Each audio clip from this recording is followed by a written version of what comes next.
ntabwo Imana ishaka kuguha ikigeragezo kikuruta, kuko nta muntu uzakurega indege utagira moto. Umuntu ageragezwa n'urwego rwe. Umuntu utarabyara ntabwo umwana yamubwira ngo papa ngo ndashaka kujyana ku ishuri. Papa ararwana n'iby'ubusiribateri. Umuntu arwana n'urwego ariko. Haleluya. Abasha kugera, abasha gutabara abageragezwa bose. Iyo niyo soko ya mbere y'umugisha, no kwakira Yesu Kristo mwami n'umukiza, ukagira umurengezi, ukagira umutabazi. Amahirwe yawe agatandukana, umva umenye gutandukanya amahirwe n'umugisha. Aho bitandukanira, amahirwe ararangira kandi amahirwe agira igihe, ariko umugisha nugira igihe. Twongeye kubasuhuza mwese mukurikira Revera Prophète Ernest Nyirindekwe, mwese mukurikira iyi chaîne inyuraho ijambo ry'Imana, inyuraho ubutumwa bwiza, inyuraho inyigisho zitandukanye ndetse n'amateraniro, byose bitegurwa na Revera Prophète Ernest Nyirindekwe, ari nawe turi kumwe uyu munsi. Hari haciye agahepe, hari haciye igihe kitari gitoya mutatubona mu biganiro, ariko hari n'ibindi byinshi mwabonye. Abantu bakurikirana ibikorwa bya Revera Prophète Ernest, tumaze iminsi tuvuye mu cyumweru cy'ubuhanuzi muri Prophetic Week. Abantu bakiremo ibitangaza, bakiremo ubuhanuzi, abandi benshi bashimye Imana ibyo yagiye ikora mu buzima bwabo. Uyu munsi rero twongeye kugaruka mu mwanya mwiza w'ibiganiro, ko abantu benshi mwagiye mugaragaza ko mubikumbuye, ko mubishaka. Hari n'ibibazo byinshi mwagiye mubaza mu comments, tuba twabibonye. Ibyo rero nibyo tugiye kuza tuganiraho mu biganiro byinshi bitandukanye tuzagenda dukora. N'ibyo udasobanukirwa, mujya mubona ko umushumba wacu ajya atanga n'umwanya wo kubaza mu materaniro. Rero wowe none utajya ubasha kugera mu materaniro, ahangaha niho uzajya ubariza bya bibazo byawe byose. Ngo ndi kuvuga nk'aba diaspora, abantu wenda baba bari mu ntara badashoboye kugera hano niho hantu tuzajya tubariza bya bibazo byacu, natwe tukaza tubisubiza turi kumwe n'umushumba. Twarabimusabye, yarabitwemereye ko agiye kuboneka. Pastor, hari ubwo ndi kubeshya? Ndakwakiriye nubwo uri iwawe, ariko nanjye ni iwacu, ni mu rugo rwa data. Ni mu rugo rw'umushumba wanjye. Reka dutangirane n'isengesho, ibindi turakomeza nyuma. Imana ibamugisha. Reka dusenga Imana. Mana, tuguha icyubahiro kubw'imirimo yawe itangaje ukora.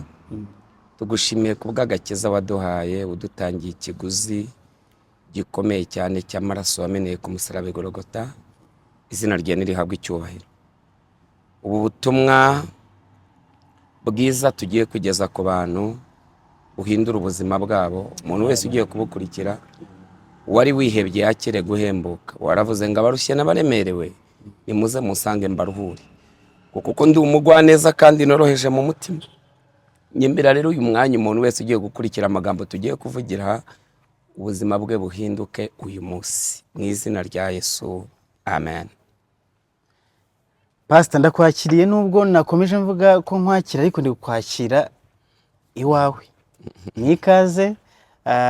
Nifuza kutangira wibwira abantu, nubwo abakurikira iyi chaîne bari hafi no kuzura 30 bakoze subscribe. Reka ntangire nshimira abo bantu rwose bafata umwanya wo gufyonda, barundi ko bavuga ngo no gufyonda, bagakora sabone, bagakora subscribe, kugira ngo zino nyigisho n'amateraniro bitajye bibacika. Ndabashimiye cyane.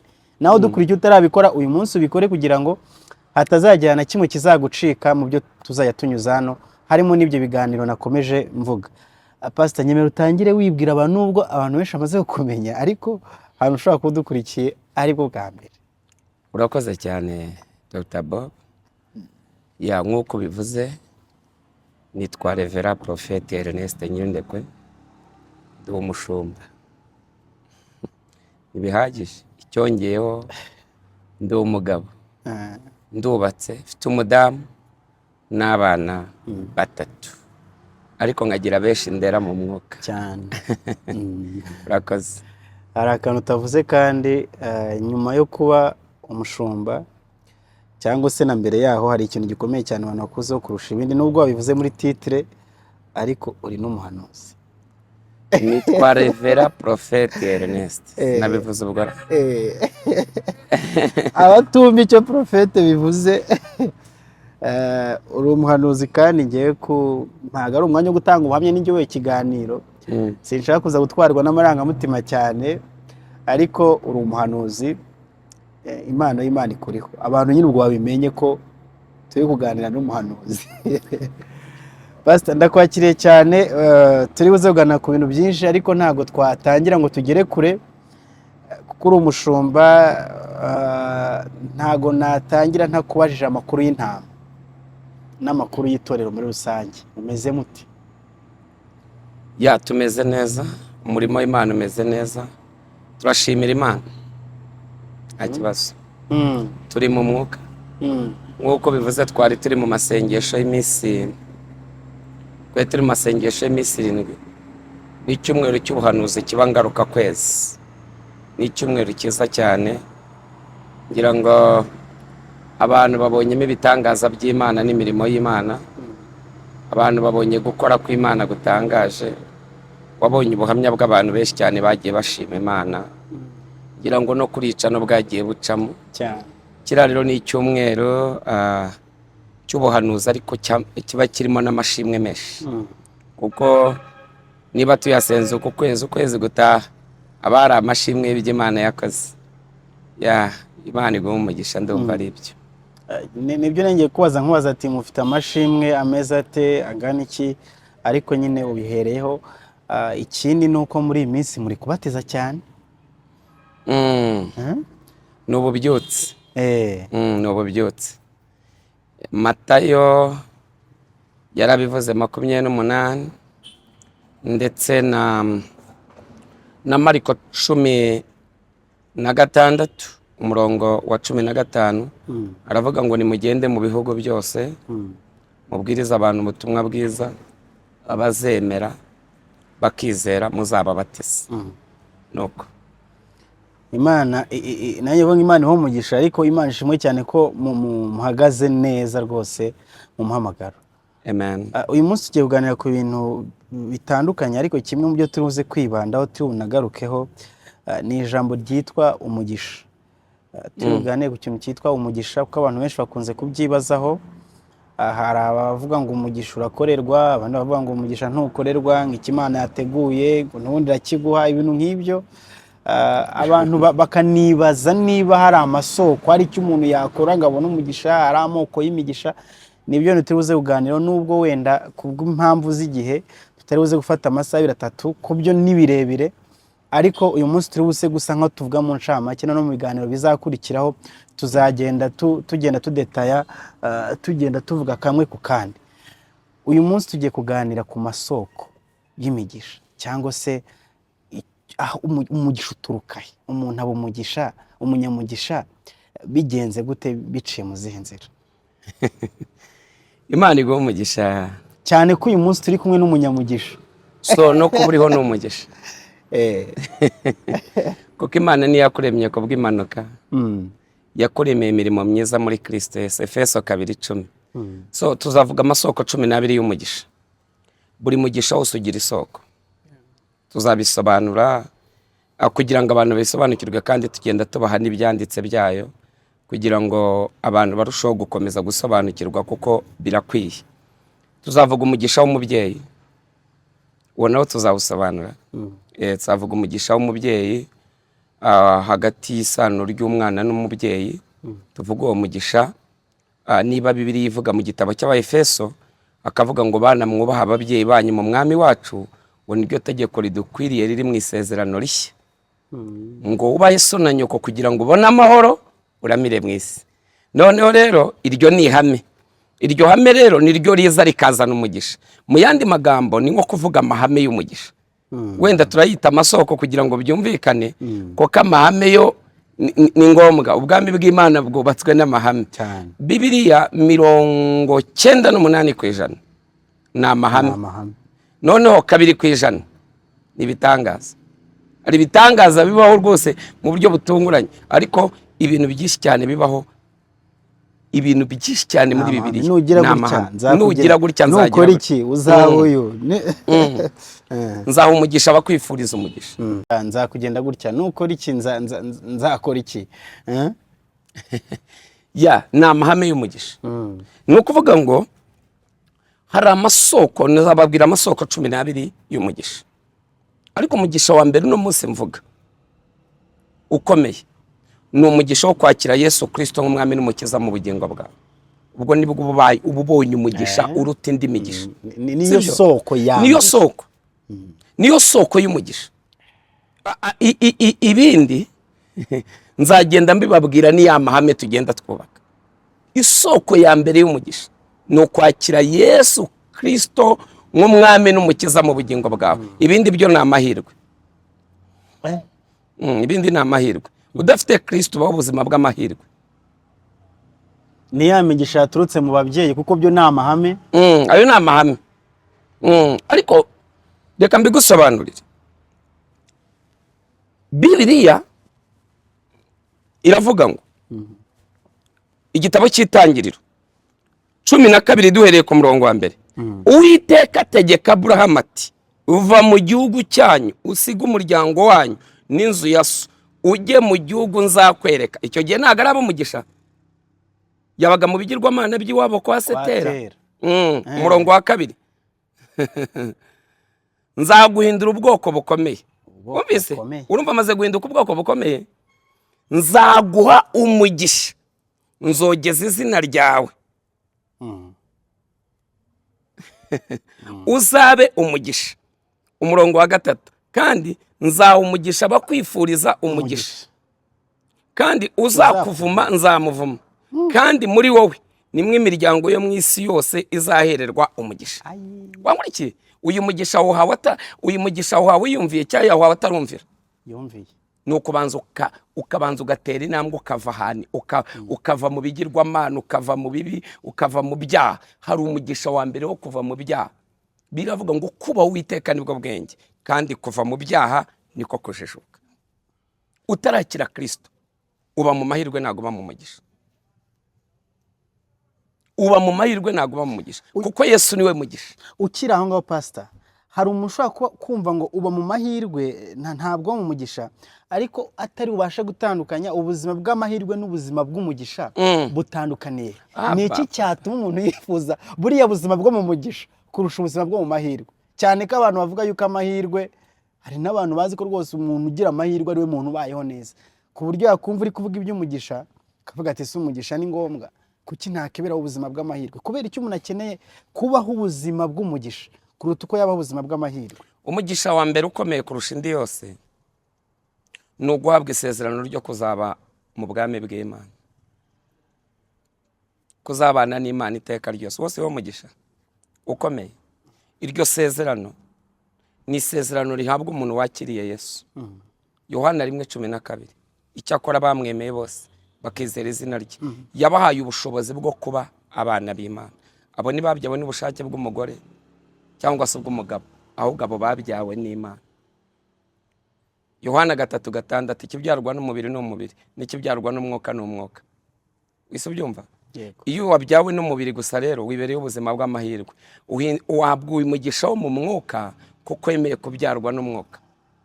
Abaroma 10:9, ni watuza akanwa kawe ko Yesu ari umwami, ukabyizera mu mutima wawe ko Imana yamuzuye, uzakizwa. Urwandiko Paulo yandikiye Abakori, iyo umuntu ari muri Kristo Yesu aba ari icyaremwe gishya, kuko ibya kera biba bishize. Mu yandi magambo winjiye mu mugisha. Noneho kugira ngo noneho urushaho gukomeza kubisobanukirwa no gukomeza kubimenya. Urambajije ngo mbese abantu bamwe bakunda kwibera mu mahirwe, akituriza rwose. Sibyo? Umva ukuntu Bibiliya ivuga. Zaburi ya 2 umurongo wa 6. Ufite Bibiliya aho? Cyane. Soma wumve.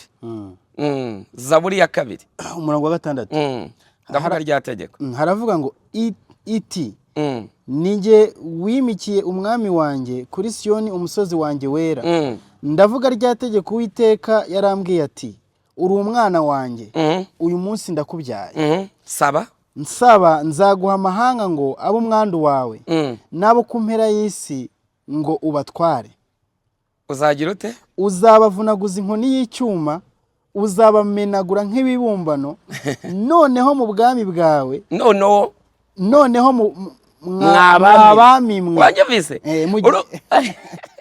umaze kubyarwa n'Imana uba wakiriye kamere y'ubwami, uba ubaye umwami mu isi y'umwuka. ubwo bwami wakiriye, ubwo bwami bwakubyaye.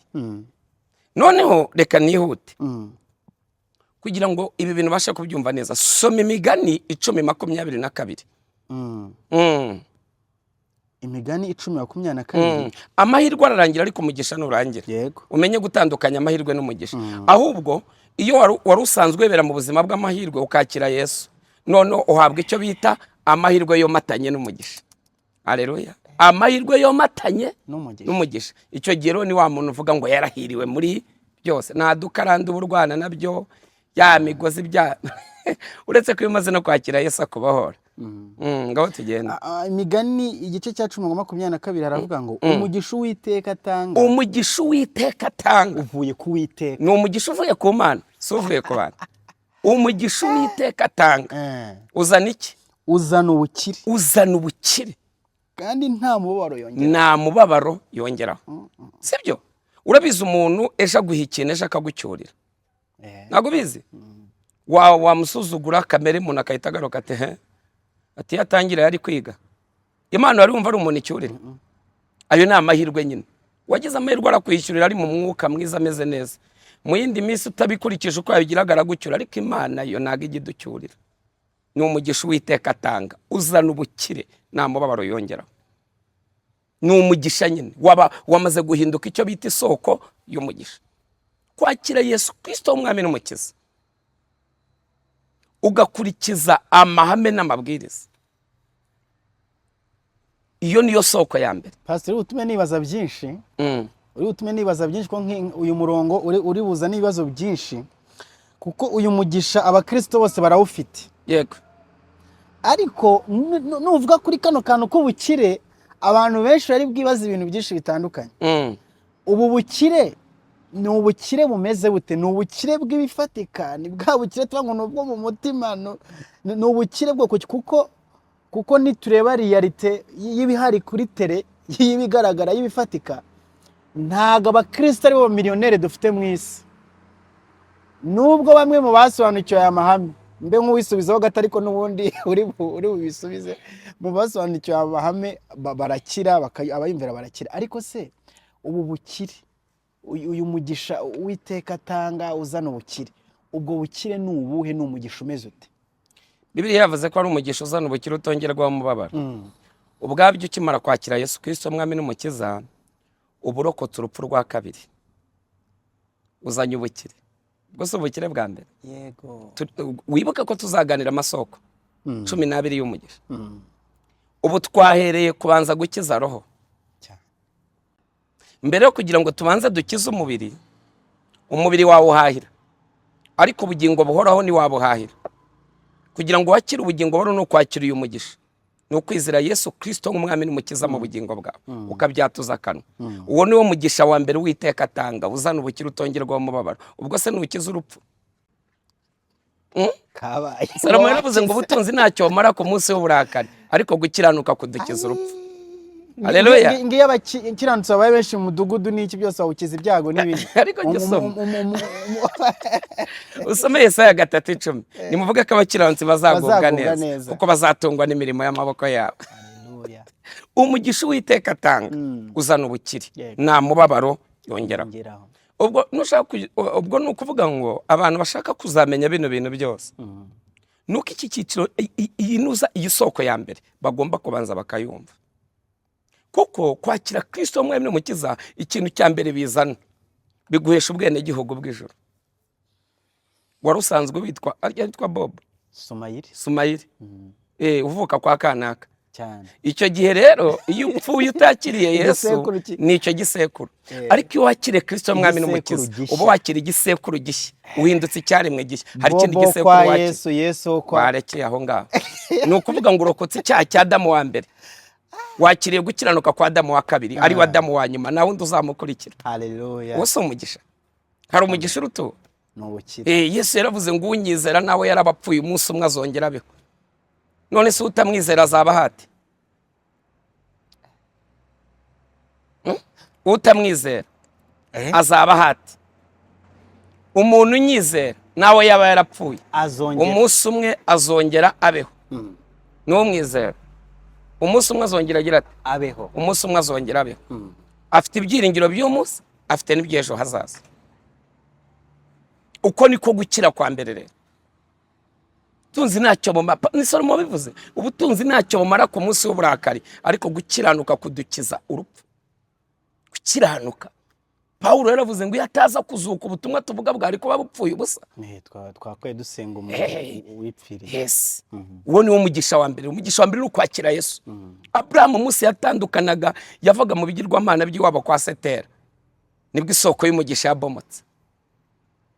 Imana iramubwira, nusoma Itangiriro 13:14, amaze gutandukana na Loti iramubwira ngo rambura amaso urebe. Hari ibintu bitubuza kureba, kuko umugisha ntago uba ahantu, umugisha uba mu muntu. Ntago umugisha uba ahantu, umugisha uba mu muntu. Ni Imana yabwiye Yesu ngo uzakandagiza ibirenge byose. Yesu yarahamagawe icyo gihe n'imbere y'ivuka rya Yesu Kristo n'ipfa rya Yesu Kristo, ariko Yesu we yarizeraga, yari uwo mu rubyaro rwa Abrahamu, sekuruza wo kwizera. Haleluya. Arangije iramubwira Yesu igice cya 1 umurongo wa 3 ngo uzakandagiza ibirenge hose ndahaguhaye. Uko nabibwiye Mose, umugisha uri ku muntu, uba mu muntu, ugendana n'umuntu. Niyo mpamvu Pawulo yandikira Abakorino urwandiko, soma wumve, urwandiko rwa mbere yandikiye itorero ry'Abakorino igice cya 3 umurongo wa 16. Haleluya. Amen. Sibyo ugera ku rwego none Imana iguhindura n'urusengero. Ni muzi yuko muri urusengero rw'Imana, ni muzi ko muri urusengero rw'Imana. Ibase ugeze ku rwego, nuruzi ko turi kuri church, nuruzi ko turi ku rusengero hano, ariko urusengero rwa mbere Imana yitaho surunguru ubona ruteye irange ry'umweru. Urusengero rwa mbere Imana yitaho ni urusengero rw'umwuka ruri muri wowe. Soma wumve. kandi ko umwuka w'Imana aba muri mwe, kandi umwuka w'Imana kaba muri mwe. Umva di. Haleluya. umuntu utsemba urusengero rw'Imana, Imana izamutsemba. Gutsemba urusengero ni iki? Ntabwo ari ugukurura ino tafari iri wakongera ukarisubizaho. Ayaya, ni ukwimura Kristo muri wowe. Yego. Ukimika ibindi bigirwamana kandi Imana yarabigukuyemo. Haleluya. Amen. Kuko urusengero rw'Imana ari urwera. Urusengero rw'Imana ni urwera. Kandi urwo rusengero ni mwe. Muri White Church. Haleluya. Amen. Urusengero rw'Imana ni urwera. Kandi urwo rusengero ni mwe. Ni twebwe. Ngaho Imana igera ku rwego akaguhindura urusengero. Ubwo urumva izagiza mu ihema. Hinduka ihema ry'Imana mubane. Ambassador. Igendere muri twebwe muri twe. Hari ikintu kiryoshye nko kugendana na Yesu. Imana ikazi kaguhindura urusengero, ikazi kaguhindura ubuturo bwayo. Iyo niyo soko ya mbere y'umugisha. Ubukire. Ibindi twajya kuvuga ngo tujye kwinjira mu mayetaje, tujye kwinjira mu mazu, ibyo nibyo ndi Yesu avuze ngo mubanze mushaka ubwami bw'Imana no gukiranuka kwayo, ibindi byo muzabyongererwa. Iyo soko ya kabiri tuzayivuga, niwo tuzaza noneho twinjire tujye mu Migani 22, aho bavuga ngo wicisha bugufa kubaho Uwiteka ingororano ye n'ubukire n'icyubahiro n'ubugingo buhoraho. Aho rero niwo tuzinjira noneho muri aya masoko y'umugisha, turebe ko uyu mugisha ukorerwa. Uyu wo kugira ngo ubone ni ukwizera. Uyu ni umugisha uzanwa no kwizera. Kwizera Yesu. Kwizera Yesu. Yohana 3:16. Kuko Imana yakunze abari mu isi cyane, byatumye itanga umwana wayo w'ikinege, kugira ngo umwizera wese atarimbuka, ahubwo ahabwe ubugingo buhoraho. Aha rero guhindura iki gisekuru ukizera Yesu. Ufite gikurikirana. Iyi niyo soko ya mbere y'umugisha. Nta yindi.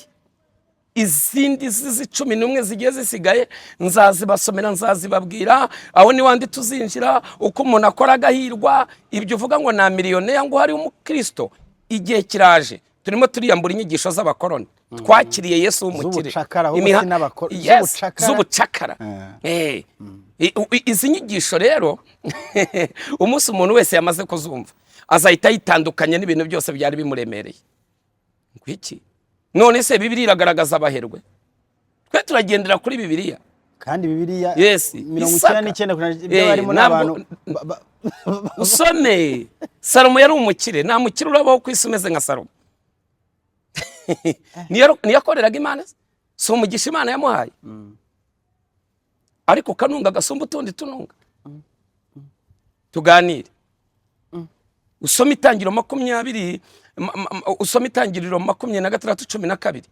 Bibiliya iravuga ngo Isaka biba muri icyo gihugu, ni igihugu kitari n'icyabona, igihugu cy'Abafilisitiya. Ngo muri uwo mwaka yeza ibirushije inshuro 100. Ngo uwo mugabo ngo aragenda bumukire, ngo agenda arushaho kuba umukire, ngo kugezaho yabereye umukire cyane. Waba umukire cyane se utari umuherwe? None bibaza umuntu Imana yise umukire cyane. Warekeye sibyo? Wenda muri generation urababona ari kuje ko babona. Imana ije kuduha umugisha shodi. Haleluya. Imana ije guha abantu umugisha. Abantu bagiye gukoresha amaboko yabo, Imana yaha umugisha. Bagiye kwiga gukora. Ubundi twari tuzi ko kwakira Yesu birangiye, ari abantu bagendaga bakiryamira bakavuga ngo byararangiye, ngo nayo ibindi Imana wabireka, ngo kamindura igikoresho cyawe, ngo kazama n'iherezo ryiza Mana ntacyo. Oya, nzaha umugisha imirimo y'amaboko yawe. Yego. Yobu 22, uzagira icyo ugambirira cyose kikubera uko ushaka. Nzababwira n'umugisha wo kugambirira. Nzakwereka umugisha w'umwana n'umubyeyi kugira ngo uwo mugisha uboneke. Icyo bisaba kugira ngo umubyeyi waguha umugisha, ko batabafite nabo nzababwira uko uwo mugisha nabo bazawubona. Byose nzabaha ibyanditswe. Umugisha urakorerwa. Uyu ni umugisha uzanwa no kwizera, ni Kristo. Basa tukiri kuri umugisha uzanwa no kwizera, hari ikintu ukomojeho tunakivuga akanya kanini cy'ubukire.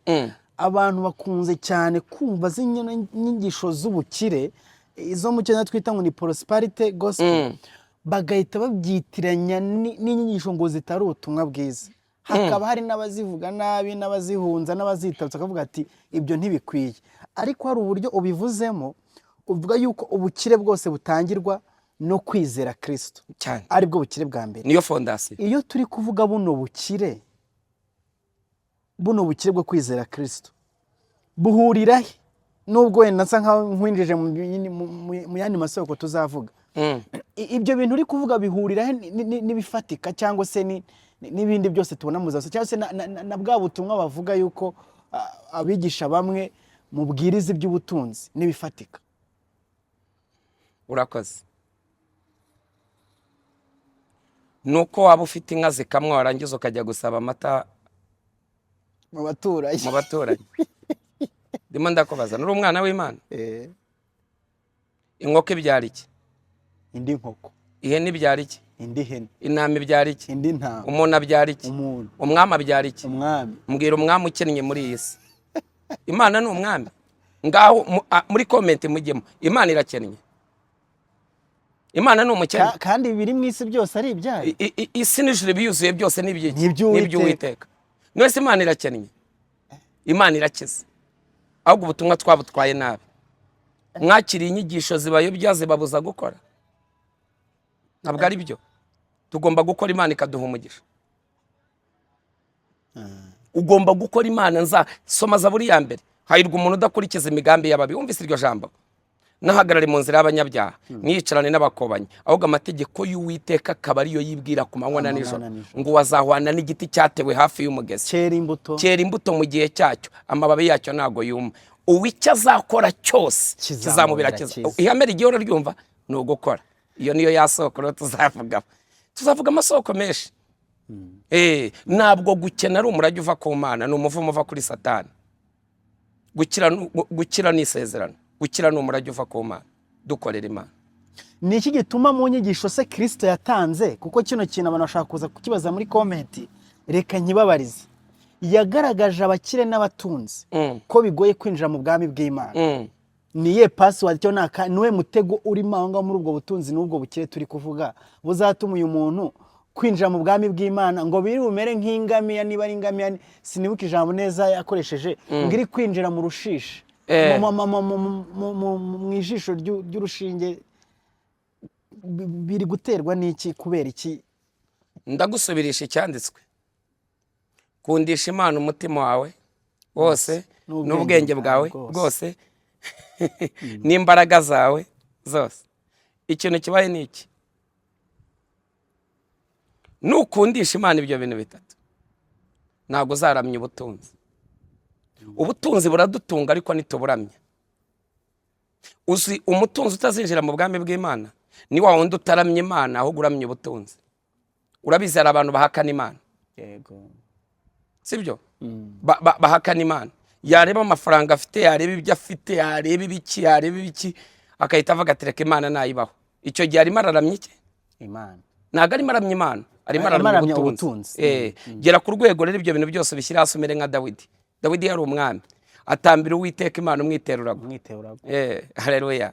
None se Dr. Bob, ubu Imana iguhaye indege ukajya upfukama ukayiramya n'umutima avuga ngo byose ibyo nunze byose ni ibyawe, aricyo bitwaye Imana? Ni ukuvuga ngo ntabwo uramije indege, uramije yabiguhaye. Imana rero ibaho ubutunzi ariko muyiramye, mureke kuramya ubwo butunzi. Nicyo rero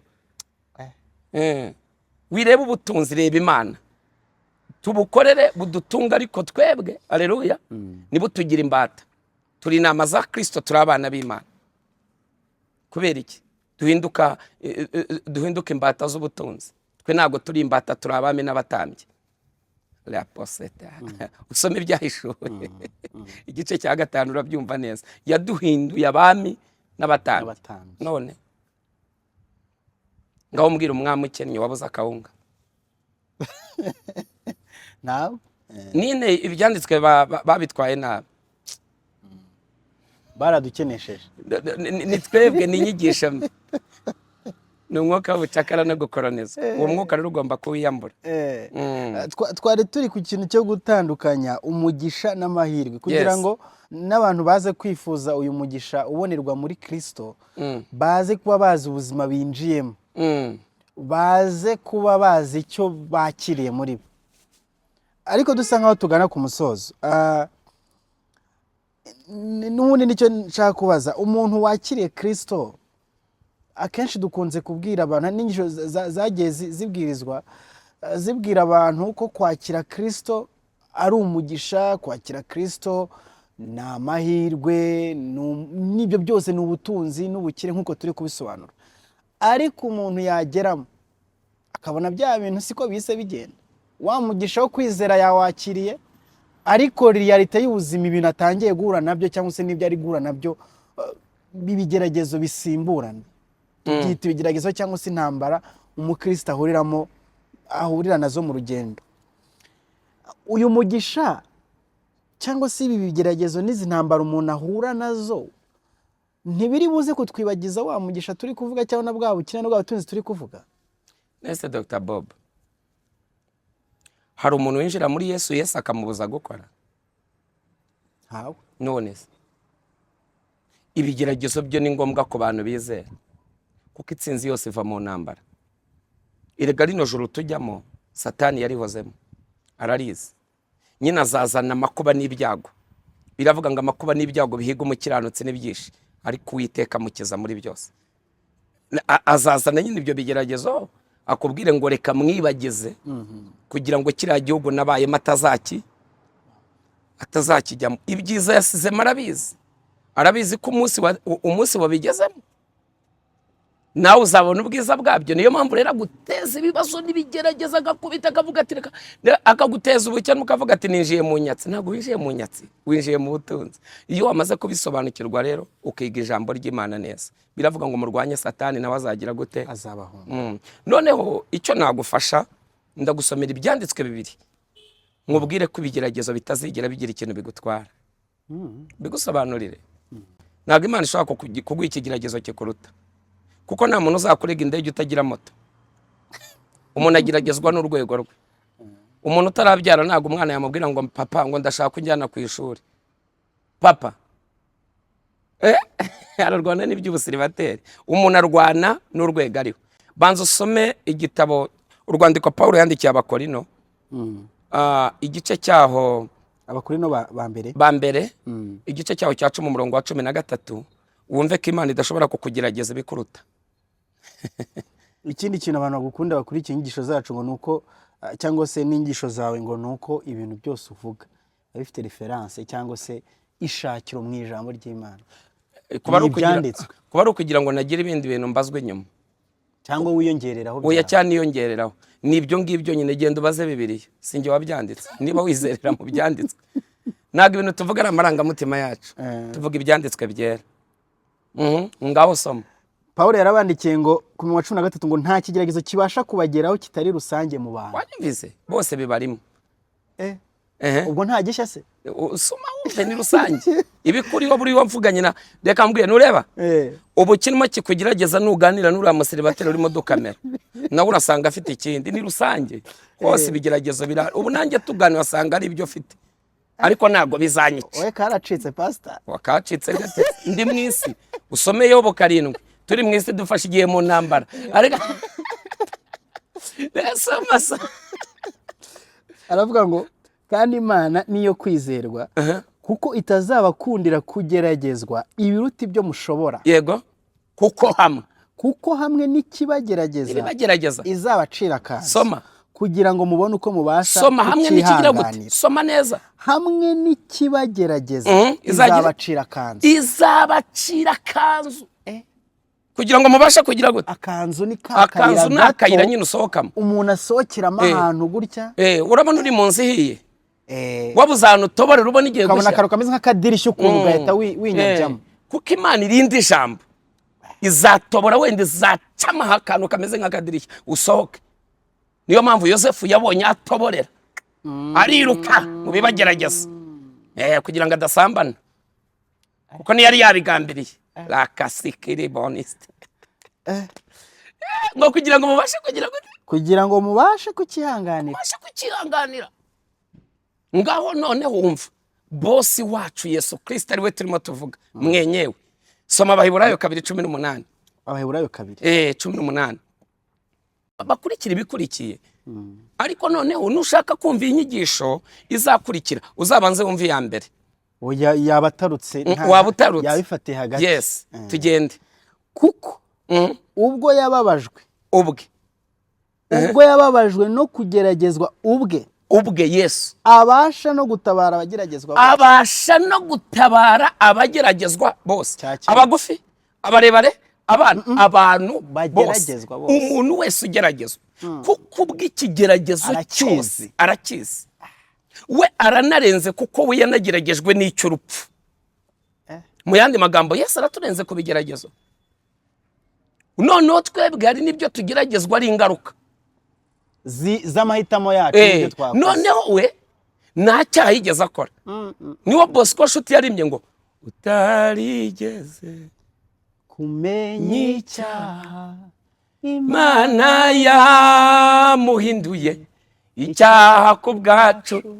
Umva we nta yigeze akora. None twebwe amahitamo yacu mabi aratugerageza akadutera n'ibyaha bitandukanye. Ariko Yesu aravuze ngo nta kibazo. Haleluya.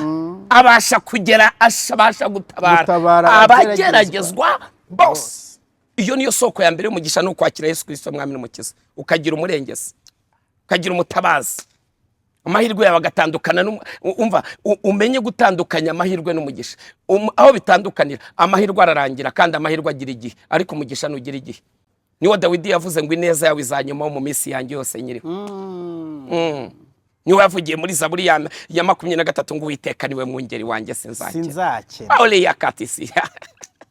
Anjyana mu cyanya cy'ubwatsi busanjyana uruhande rw'amazi adasuma nubwo nanyura mu gikombe cy'igicucu cy'urupfu sinzatinya ikibi cyose kuko ndi kumwe. Ishyimbo yawe n'inkoni yawe nibyo bimumuriza. Siga amavuta mu ruhanga igikombe kiraseseka. Nukuri kugirirwa neza n'imbabazi bizanyomaho iminsi yanjye yose nyiriwe. Nanjye nzaba mu nzu yawe iteka. Haleluya. None se tuganire nshuti yanjye. Ahantu uwo ni umugisha utarangira ariko amahirwe uyu munsi yego uyu munsi waba ufite imiryango ejo nuyigire ariyo yagufashaga byose. Ariko Imana yo twizeye nipfa nisaza nikena ihora hamwe. Haleluya. Nihindagurika. Uyu munsi waba ufite amafaranga ejo kayabura yari amahirwe. Ujye ubona bari abantu ba bettinga hari jya betting no munsi ya banabyita ngo ni imikino y'amahirwe. Si imikino y'amahirwe ni y'amahirwe nyine. Uyu munsi byakunze ejo wasubiraho bikanga ariko muri Yesu bihora byemera. Umugisha w'Iteka atanguzana ubukire nta mubabaro yongera. Uwo niwo mugisha. Tuzabitandukanye tuzabigisha umwanya uhagije. Tuzadukora ikiganiro gito kugira ngo kibashe kugira gute. Reka tunakigarukiriza hano rwose. Kigarukiriza. Kitababera kirekire. Akangaka bakumve kabinjiremo bakuze babyita ngo nukuza kumwe ubigaruka ukongera ukabyuza babyuze kabisa icya kabiri kizaze gishimangira nka rwa rukingo rwa covid nta mahirwe atandukaniye n'umugisha Imana igomba pasi ibintu bisobanuye neza cyane nanjye ubwanjye ndize urize uranyuzwe cyane abantu mwadukurikiye muhabwe umugisha n'Imana kadusoze n'isengesho kuko uyu mugisha n'ubundi ntekereza ntago byikora ni umugisha nyine n'ubundi ni umugisha ukuzira uzanwa no kwizera kwizera Yesu ubutarizera Yesu uyu munsi uhita umwakira cyane umuntu wese ushaka kwakira Yesu ajya twandikira tubwire ati ndashaka kwakira Yesu natwe tukwinjize muri uwo mugisha umwizere nk'umwami n'umukiza mu bugingo bwawe uwo ni umugisha wa mbere niyo soko ya mbere dusengere dusoze nta kintu arenzaho amen amen ya soko y'amaraso yawe ninjiyemo roswi ibyaha gushimaye sukubwayo narababariwe data mu izina rya Yesu Kristo turagushimiye kubw'uyu munsi wa none kubwo kuba uyu munsi tuganirira ijambo ryo gutandukanya amahirwe n'umugisha reka umuntu uwo ari we wese uri bukurikirira ijambo yakira ubuzima yakira ibishya yakira impinduka kubwira ijambo yakiri utarakumenya uyu munsi akumenye ubwo tuzinjira ku isoko ya kabiri umuntu wese uzayumva amateka ye azahinduke ngaho ukomeza kubana na buri wese wumvise rino jambo uwari ufite agahinda wari wihebye yibuke ko nta kigeragezo kitari rusange kandi yibuke ko kitazamwica kuko uwo yizeye yababajwe akanageragezwa nawe abasha kumutabara ni mu izina rya Yesu amen imugire amahoro y'umwami Yesu abaho umugisha.